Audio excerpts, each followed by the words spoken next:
ஐயா நாகப்பட்டினத்துலேருந்து வரீங்களா? ஐயா நாகப்பட்டினத்துலேருந்து வராரு. காலில் ஏற்பட்ட எலும்பு முறிவால் கால்கள் குட்டையாகிவிட்டன, கால்களை மடக்க முடியவில்லை. இதற்கு நாம் சொல்லக்கூடிய வைத்தியம் என்னவென்றால், ஒரு காலில் கால் குட்டையானதால் அந்த காலுக்கு செருப்பு தைச்சு போடணும். ஒரு ஒரு ஒரு இன்ச்சு உயரமாக செருப்பு தைச்சு போட்டு சில பயிற்சிகள் செய்தால் பரவாயில்லை. அந்த ஊன்றுகோல் எடுக்கும். அந்த ஊன்றுகோல் இல்லாமல் நடக்க அங்கே இருக்குது பாருங்கள். அந்த ஊன்றுகோல் இல்லாமல் நடக்கணும்னா அது கால் உயரமாக செருப்பு போடணுங்கிறதா உண்மை. ஐயா ஊன்றுகோல் ஒன்று வச்சுருக்காரு. அந்த ஊன்றுகோல் எடுத்துகிட்டு காலுக்கு உயரமாக செருப்பு போட்டார்னா நல்லபடியாக நடக்கலாம்.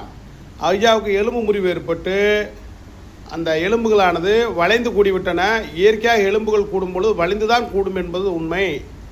வைத்தியசாலையிலே எந்த எலும்பு முறிவு, எந்த மூட்டு விலகல், மூட்டு தேய்மானம் இதற்கு அற்புதமான மூலிகை தைலம் சூரணம் கிடைக்கும். நாமக்கல் மாவட்டம் பள்ளிப்பாளையம் 9ஆம் படி எலும்பு முறிவு வைத்தியசாலை, ஸ்ரீராம் சித்தா மூலிகை நாட்டு மருந்து கடை, அரசு பதிவு பெற்ற மருந்தாளன் வெங்கட்ராமன் பேசுகிறேன்.